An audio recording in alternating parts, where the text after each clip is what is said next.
My name is Edmund Kojifosu. Thank you once again and welcome to our YouTube channel.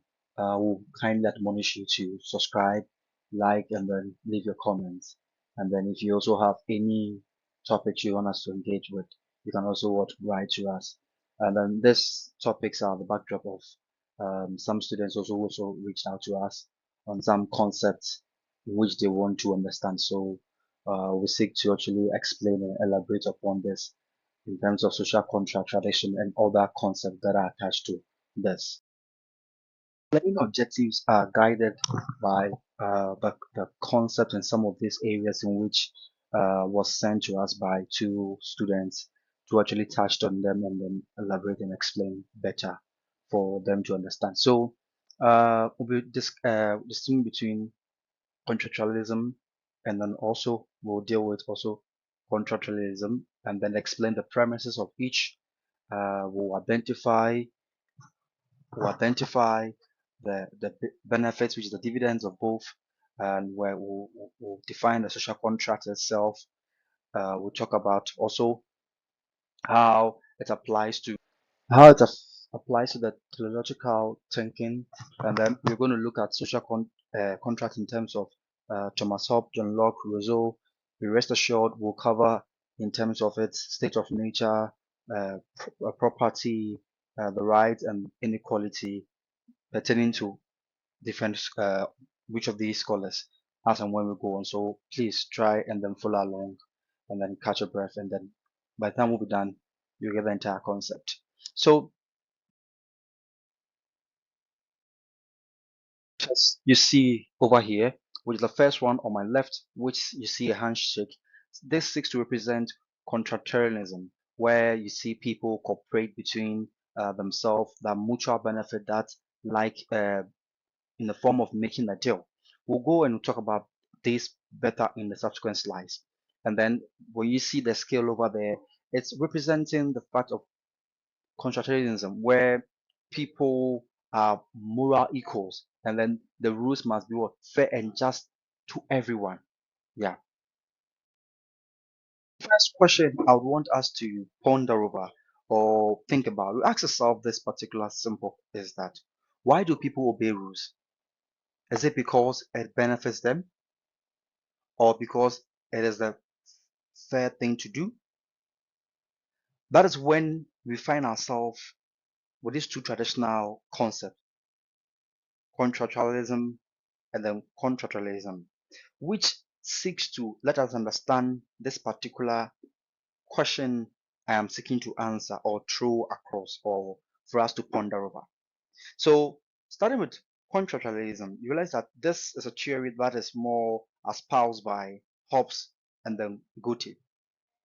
So, one thing that we put in our mind is that this particular concept seeks to let us understand that it deals with, or is ideal for what humans are self-interested, like self-interest. People seek their self-interest. That's what this concept seeks to let us understand. And then it seeks to also further says that like rules are not about fairness, but about what mutual advantage. So when you see people abiding by rules, not necessarily because of fairness, but because they feel that they are all benefiting from it, that's why they are all abiding by the rule, right? And then morality in itself is a bargain. People may not say, okay, this is wrong, this is right. No, no. More let's say morality is what? It's a bargain. Because in a sense, someone they are saying, they are telling themselves that I won't harm you if you don't harm me. So that is a bargain. So if I'm not going to kill you because I know you're also not going to what, come back to what, to murder me or kill me, that is what this concept is actually referring to. And an example I want us to put or situate is like, for example, finding in an African setting, when you find yourself in a station, where in Africa we call that a station, or a place where people go to pick buses and all those. That's what we call it, more like in the context of African setting of a station. You realize that you mostly may find, let's use a station for in Ghana where we have called what, Kaneshi station. You may find two Trotro drivers at this Kaneshi station fighting for passengers right at the station. You see them going, or like come and pick my car. You can like they're fighting for passengers. So those two Trotro mates, the mates are the ones who are part of the or are the drivers when they are driving, right? So if these two Trotro mates who are the connection station who are fighting for passengers, they may realize that they, they they will all lose the money if they keep on fighting, right? So maybe people may be sacrificed. They will not come to this station. This road that when you come, they disturb us too much. So what do they do?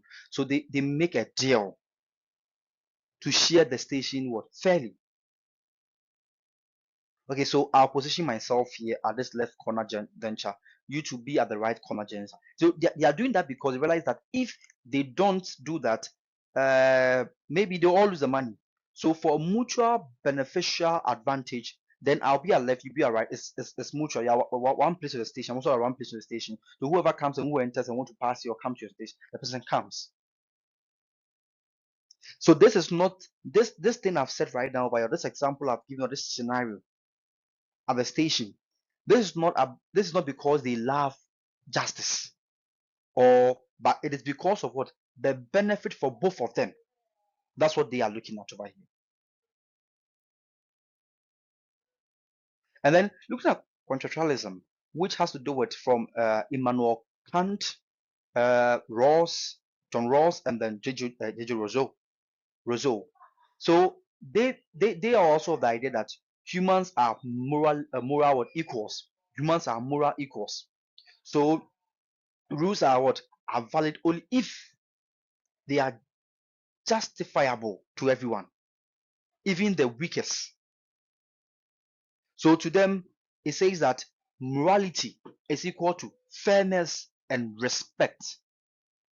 So an example in this regard for you to understand will be, let's create a practical scenario for you to understand this. An example is using Ghana's electoral law. So every small political party with no chance of winning are allowed to campaign as long as they meet the threshold. Why is this done? Because the rules must be fair to all, not just to the strongest. So in the Ghanaian context, where you find political parties contest, you realize that you may have a lot of political parties ranging from the likes of CPP, MPP, NDC. All these are different political parties that find themselves on the ballot, but they all have these fair chances to be on the ballot because this particular concept, as it says that they are seen to be equal. It doesn't matter they are small, somebody's big. The same way you find in other democratic dispensation where you find other parties on the ballot, giving that fair to all chance for everybody to be part or present on the ballot. Even though some we may know that these people will never win, but that is it. So that's what this particular two concepts in makes us understand in that in that regard. So we move to the next slide. Next slide, we are doing a direct comparison, right, between contractualism and contractualism. You realize that what we are seeing over here, we are looking at the key ideas and examples. So the key ideas over here, as in the summary of what I've just said, has to do that. There's the rules comes from what? Self-interest and mutual advantage. As I give the Trotro driver who shares a station to avoid what? Losses, right? Or a mate, Trotro mates fighting who share a station to avoid what? Losses. Contractualism also tells us that rules come from what? Fairness and equal what? Respect. So electoral laws must apply equally to all parties. Hope you're getting me. So in a nutshell, this is what it seeks to send across to us. So when you ponder over this, or when you try to breathe over this, and then you realize that it makes meaning for you when you begin to put these particular context or these particular concepts in place in terms of its key ideas and its examples to jog your memories and to help guide you to understand the context better. Also, our next one over here, it's a picture. This picture over here, even though I've explained, I want to use it for illustration purposes for you to understand something. So one thing we are learning from this picture that we see, on my left side, we see a market, right? We see people trading. We see another setting. The first picture over here is a setting that localized from what? From Ghana. So what do we see? We see traders find themselves in the market who are agreeing, they've agreed what? Not to cheat what each other, because they all benefit from what? They are respected what? Businesses. So in this time, that's what? Contractualism, a mutual advantage. So the traders over here are agreeing. That's what we are referring to. Okay, so we were going to teach ourselves. You're going to go because you do this, I also do that, as I've explained earlier. So you see that depicted over there. And then contractualism has to be fairness for all. So what do you do? This diagram or this picture I have over here just seeks to make you understand. You find your people around the round table trying to find an amicable solution that is a fair deal for everybody, where everybody becomes happy, everybody is actually treated fairly and equally. So this particular picture of people sitting around a round table is supposed to give you that enlightenment for you to get to see what you are referring to as fairness, where you find that people, each and everybody has the equal opportunity to be on the table for that discussion to come.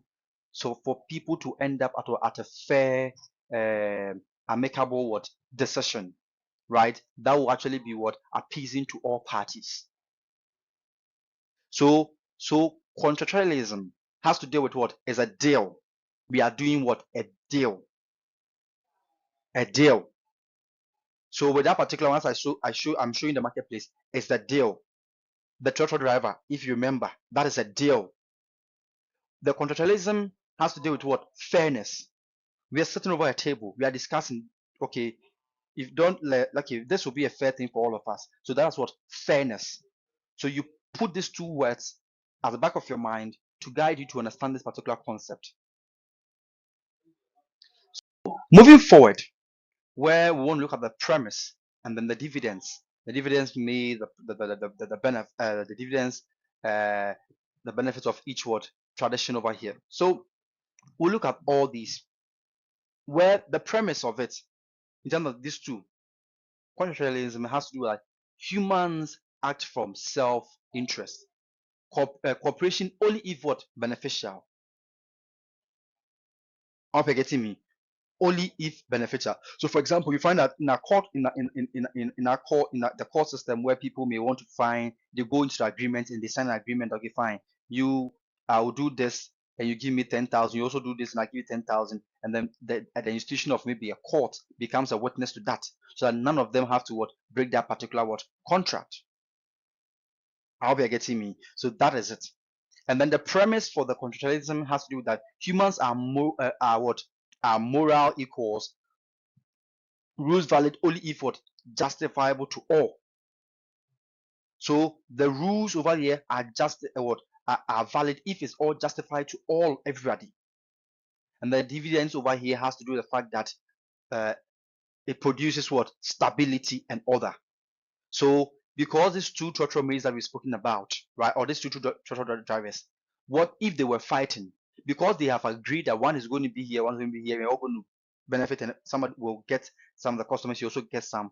That brings stability, that brings order, so that it deals with the chaos. Then the contractualism has to do emphasize on fairness, right, and protection of the weak. So within the contractualism, what you realize that even the weak is being protected. Even in this particular instance.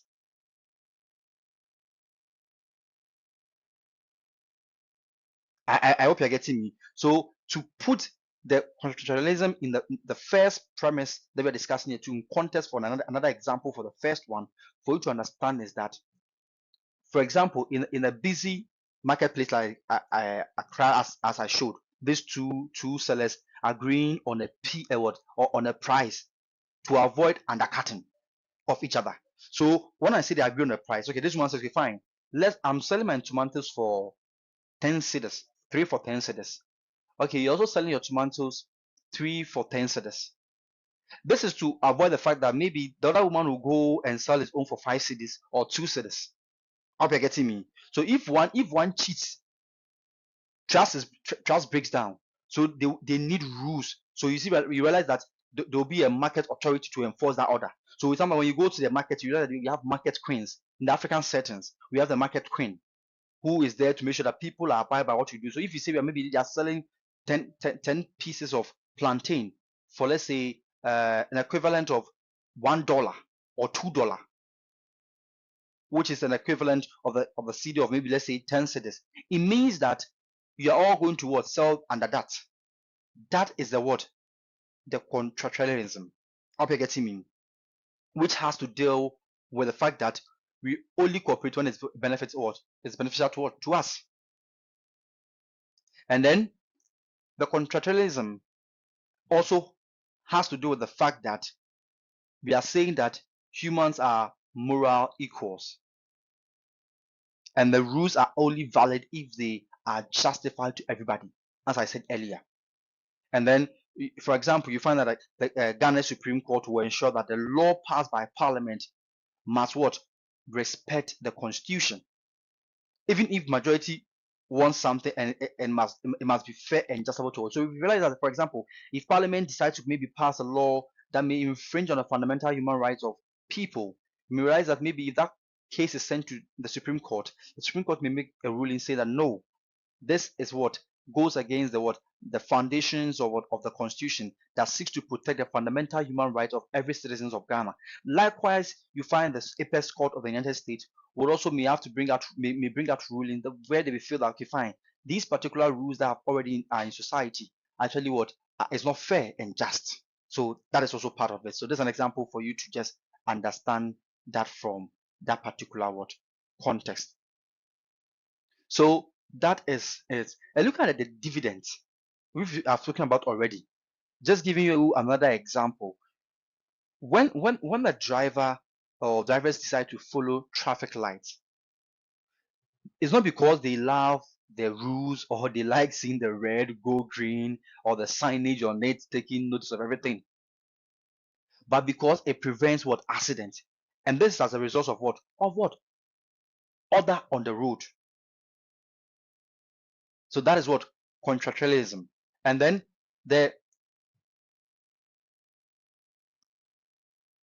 contractualism, which emphasize on the fairness and then the rights protection I've mentioned. What you realize is that, as I gave an example of an election is carried on, and then it doesn't matter if you are a small party who we think you cannot win, you are still given that equal opportunity. Look at the next one, which has to do with an image, or we're moving to social contract. So this image over here, I'll seek to just explain the key input or the key idea of what social contract in itself is. But this image is showing you chaos. You see fire erupting, people around, you see chaos, you see people rattling helter skelter, you see people burning stuff. So you see this mental picture over here. Chaos. Chaos. Have this mental picture in your head. Chaos. This chaos that you imagine over here. After is what? Orderly society. So social contract is about to move us from a concept or an idea of what we see as chaos, that something brings us order. Have this in mind. So you see maybe institutions coming in place where you see that on your left hand side you see a court in the United States. You see an image from the Parliament of the Republic of Ghana. You see that image on the right corner top, which shows you the picture of the forecourt of the Supreme Court. Likewise, the fourth court of the Flaster House, the presidency, the residence of the presidency of the Republic of Ghana. Just have this in your mind as we seek to delve into social contract, to give you a mental picture of what we are about to talk about or what we are about to discuss. So, social contract, the core idea of it is what we're about to do right now.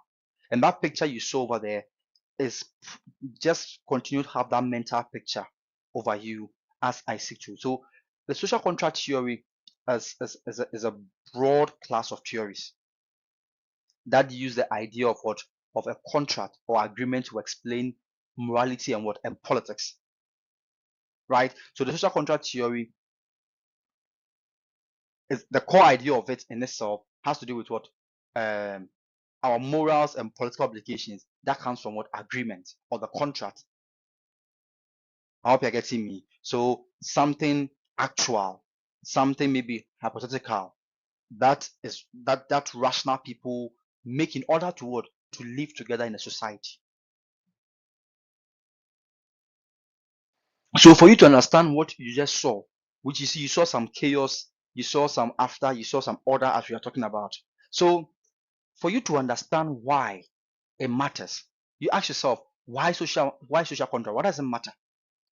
Social contract matters because it explains why we accept, as a people, we accept law, rules, and the government.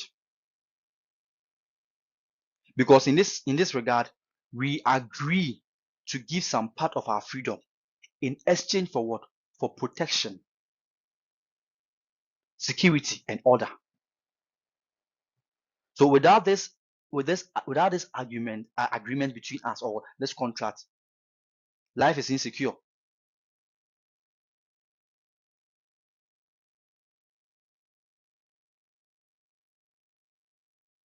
So at the backdrop of what I've just said, that is something that we have accepted as law, rules to and government, or something that we say that we have agreed that to give some part of our protection and security in terms to able to gain what? Order. So let's just imagine, if you're in Ghana, if you're in the US, if you're in Germany, if you're in Togo, if you're like Cote d'Ivoire, if you're in Nigeria, and then there is no traffic regulations, there is no traffic light, there's nothing of rules or driving on the road. Imagine how pure chaotic everyone driving and everywhere may be, and how maybe accidents may happen all over. But with rules, even when the traffic is heavy, order exists, because the drivers who also on the road have agreed to obey the lights, the signs, and the police direction. So somebody will not say, I'm late for work and there's heavy traffic, so let me just pass anywhere. Like, no. This is just an example of you to understand this. This is more like a mini social contract. But we'll talk about this is just a mini social contract, like a mini one, for you to understand the context of what we are talking about when we say social contracts. Because the people over here are surrendering their total driving freedom for what? For the safety of the system.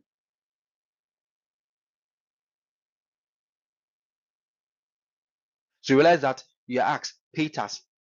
You are paying the tax, and in return, government provides what? Services. You take elections. As a citizen, you are admonished what? To obey what? Electoral rules.